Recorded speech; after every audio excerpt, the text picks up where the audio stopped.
advance happy birthday kay Sir Patrick Lamila o doon sa aking kabatch no high school na may birthday sa November 1. So boss, napadaan lang para bumati ng happy birthday in advance. Sana hindi kita naiistorbo. Nawa okay ka, masaya ka sa ginagawa mo, mukha namang happy ka sa iyong personal life. Kita naman sa mga pictures mo. At saka masayang makita na nagkita-kita na pala kayo ulit.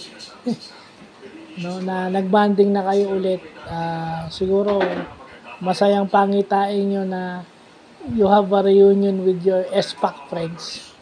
So yun lang, napadaan lang para bumati. More birthdays to come. God bless and more growth on your profession, more growth on your personal life. God bless and thank you.